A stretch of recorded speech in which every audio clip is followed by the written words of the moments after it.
Hello, and welcome back to Reasons for Leaving, a comical and witty look at how we work and what we buy. I am the man who is still figuring out what he wants to do when I grow up, and your host, Dale Robbins. Before we get started, I want to say thank you to all my listeners out there. I'm honored that you have chosen to spend time with me, and I invite you to check out the show's website, www.reasonsforleaving.com, for more content and to learn about me. You'll also find links to this show's social media outlets, including my YouTube page, where I have recently uploaded some footage from my private investigator days. It's a fun little video showing different subjects who claim to be disabled.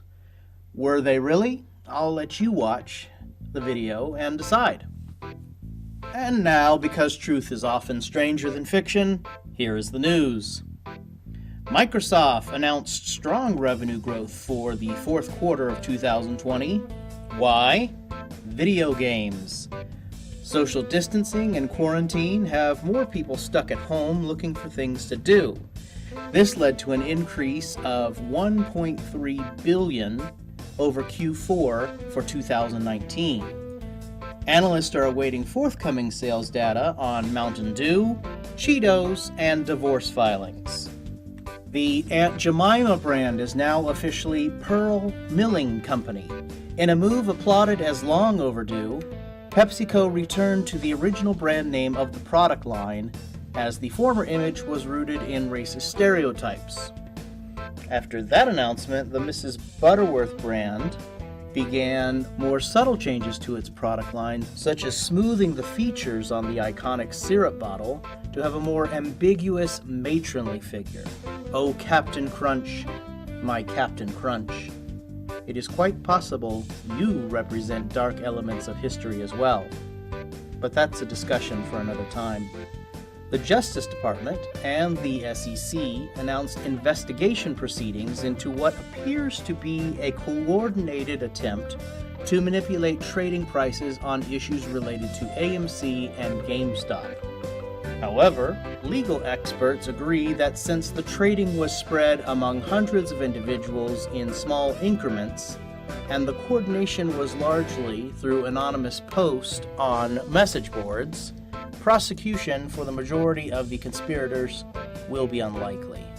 This prompted marijuana dealers everywhere to say, "Dude, what? That's not fair." And that's the news. I'm adding a segment to the show titled, What I Think. And here it is. I absolutely love pharmaceutical commercials. I think they are hilarious. Now, please understand, I am not making fun of people with medical conditions. It's the tightrope performance of juggling legal and marketing in these commercials that make them so unintentionally funny. On the screen, you see the happy, smiling guy washing his car, and then he gets into a water fight with the kids. And the background voiceover is something like, "Rare but serious side effects are known to occur, including a sudden transport into another dimension ruled by ants, or having an arm fall off." Then they're always saying, "Don't take jelly beans from the moon if you're allergic to jelly beans from the moon." I've never had jelly beans from the moon. How would I know if I'm allergic to it? I am allergic to penicillin, so I don't take it. How do I know I am? Because I took it once, and my lips were swollen up like a baboon's butt. Before that, how would I have known? I saw one for an antidepressant that listed difficulty smiling as a side effect. Difficulty smiling? If I'm depressed, I already have that problem. I don't want something to make that worse. One of my favorites, though, is for a migraine drug.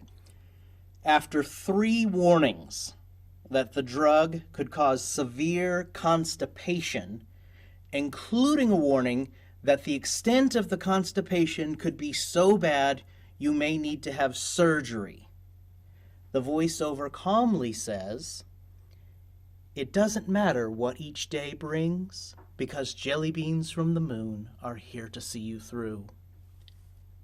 I'm going to have to disagree with that statement. After all those dire constipation warnings, I think it very much does matter what each day brings. Our guest for today's episode is Dr. Justin Goodson, who is a professor at St. Louis University School of Business. He's also a skilled pianist and photographer. Justin, thanks for joining us today. It's my pleasure to be with you, Dale. Thanks for having me. So, wanted to talk a little bit today about management. Um, just in general, Justin, why do so many bosses make people want to quit? Well, I don't have personal experience with this, fortunately, but as I've thought about this question, I think, I suspect it comes down to an issue of motivation in the workplace. And a few years back, I read a very insightful book by Daniel Pink entitled Drive, and it addresses this question of motivation in the workplace. And essentially, the book boils down to employees need three things to really have strong motivation in the workplace. So first of all, employees need autonomy.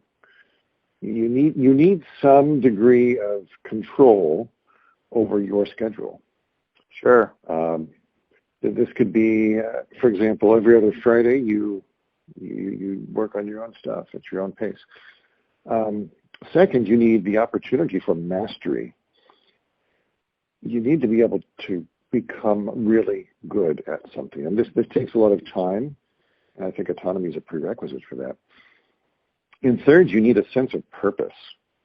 And I think this can be very wide-ranging. It could be all-encompassing, such as I want to cure world hunger, or I want to be an effective teacher to my students this semester, and I'd like at least 10 of the 30 to come away having learned something. So whatever appeals to you, as long as you feel like you're achieving some purpose. Wow, that's interesting. Um, and having said that, it seems intuitive that an employee would have those needs. Um, and so that kind of reminds me a little bit of EQ versus IQ. EQ being that emotional quotient versus the intellect quotient. Employees don't really care if your boss is super smart, but those emotional skills, those people skills, where you're connecting to an employee and meeting those needs that you described. What are your thoughts on the importance of EQ versus IQ? That's a great question. I think that emotions are key for us to being happy. And I'm remembering in my life a number of years ago, I was in a counseling session, marriage counseling, and the counselor said to me, "You're the most intelligent, articulate, thoughtful man I've ever had in my office." And I thought, "Oh my goodness, I'm very flattered." Whether that's true or not, I don't know. But I responded to her. I said, "Okay, if that's true, then why am I here? Because clearly, I don't know what I'm doing. I'm not happy." And she said, "Well, we're not taught how to do this." And I've reflected on this for years. And I went to school. I'm a child of the 80s, 1980s, and we didn't learn these emotional coping skills. We didn't learn how to relate to other people. We learned our multiplication tables. We had largely an education in intelligence, at least as far as facts are concerned, and I was learning basics.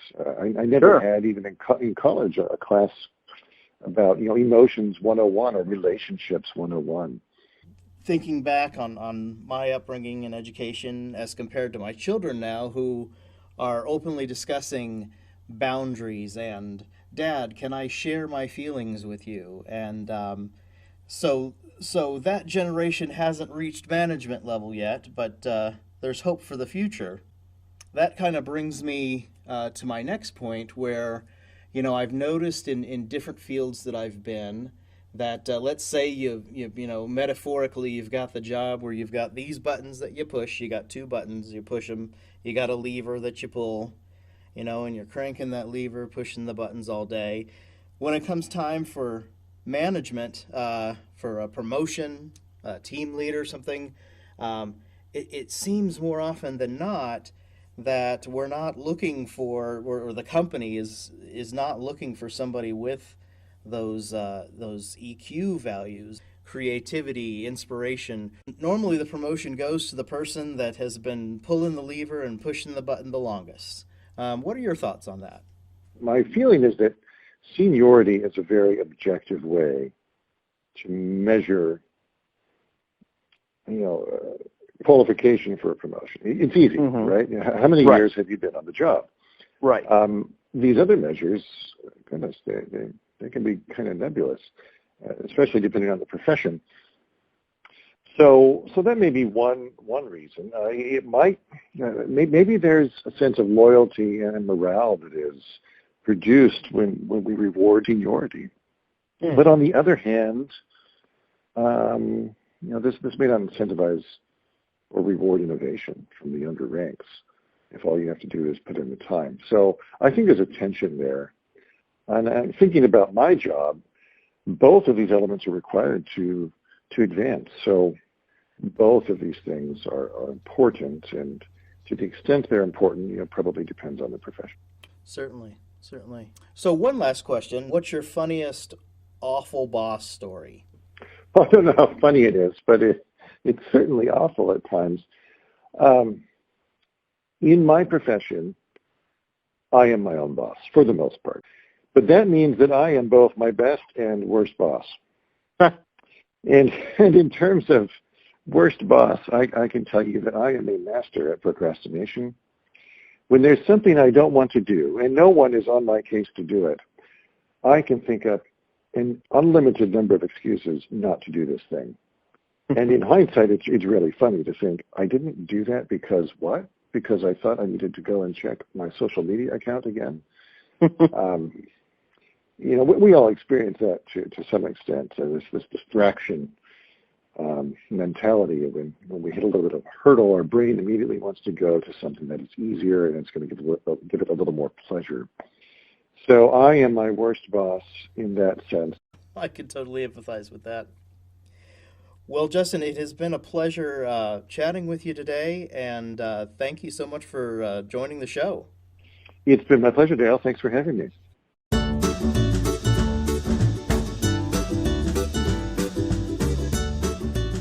And now it's time for one of Dale's tales. In my freshman year of college, I bartended late into the night, got a little sleep, and then drugged myself to class in the morning. I wanted a job that would allow me some sleep and flexibility with my class schedule. So I took this phone sales job at an education company enrolling people in classes. I feel the need to offer a little background before I go on because this job was a little different. You're most likely familiar with a strength and conditioning practice known as Pilates. It's named after Joseph Pilates, a German physical trainer who developed the method during the early to mid-20th century. He died in 1967. He was survived by several practitioners that were personally trained by him and became recognized as the authorities on Pilates. Now back to the story. The company I worked for was started by a husband and wife. He was a Pilates instructor and physical therapist, and she minored in business. They were nice enough people, and I don't want anyone to think they were evil or unethical. They were just clueless to some things and had no business running a business. The husband was the president of the company, and the wife was the vice president. Now, he was taught by one of the original disciples of Mr. Pilates, so being two generations from the creator of the technique likely made him qualified to teach Pilates, But my job was to convince people to become certified Pilates instructors under his certification curriculum. So this was not a typical phone sales job selling vitamins. The customers were from a specific niche. The company set up displays and various events attended by physical trainers and physical therapists. People would fill out a form requesting information, and then I would follow up with a phone call encouraging people to cough up $1,000 and enroll in our classes to become certified to teach Pilates to the general public. Because after all, you can't teach something until you are certified. And you don't want to get certified by another Pilates certifier because we were the Pilatiest of all the Pilatiers. Yeah, it was a tough sell. But what made it a wild ride was the president and the VP. In the world of management, there is micromanagement, and then there is this VP. Lest anyone think I'm sexist, I have worked for many outstanding female supervisors, and I have no issue with a woman running a business. However, gross, extreme, abject, and unbridled incompetence is where I take exception. The VP scrutinized every email, every document printed, and the general direction of how I scratched my buttocks. She had a specific way she wanted orders to be processed, so she created a flowchart for us to use. But the flowchart was not drawn in the correct sequence of how she wanted it, so it didn't really flow. At first, my coworkers would work together and developed an oral tradition to make sense of the chart. On the first moon after the last harvest, the VP declared step 5 must be performed before step 2. But then came the schism and Reformation, where some wanted the flowchart to be in simple English for all to read. Others claimed the flowchart was to be interpreted literally. And then there were those who felt it was a metaphor of how to do your job. The VP quickly stepped in to unify the sex, but instead of just remaking the flowchart, she sent out a memo to clarify the order of processing the steps. So, to do our job correctly, we first had to look at the memo to tell us to do step 2 after step 6. The president was equally special. We would actually do well enrolling people from time to time, and when he noticed he was going to have to pay us more than he could afford, he would change the commission structure so we would end up making less than we thought we would. He said some of those customers were going to enroll anyway without a salesperson, so it didn't make sense to pay us for them. It was like playing football. And after fighting so hard to make the first down, the ref says it was too easy for us, and the next first down will require 20 yards. There was some friction between us over this, and I was less than diplomatic in my argument. Towards the end of my time there, he decided to move to a different office space. Payday fell during the move, and when I came into the office to pick up my check, he was apologetic as he realized he packed the checks for the move and I would need to wait. So I show up at the office at the new location after everything had been moved to get my check and set up my desk. I looked around everywhere. Everyone else had a desk assigned to them but me. He was out of town, so I called him and asked if he was firing me, and he said yes. I tell this story because every place I have worked, I have learned something. Even if all I learned was how not to suck, I still have learned. I constantly see advertisements from for-profit companies offering certifications for skills ranging from plumbing to balloon animal making. Some questions to ask before spending your money on a certificate. Do employers or customers even care if you have this certificate? Who is certifying you? Is it someone that has been doing this just a year or so, longer than you? Might be a great mentor, but are they really an authority on the subject? And lastly, there's an expression shared by gamblers and investors. Bet on the jockey, not the horse. We can't always be choosy about where we work, but sometimes a little research can go a long way on race day. Well, that's all for now. Thank you for listening. The next episode will be in 2 weeks. Until then, check out the website, www.reasonsforleaving.com. And please tell your friends about the show, share on social media, and run through the neighborhood ringing a bell. I'm Dale Robbins, and remember, failure is the condiment that gives success the flavor.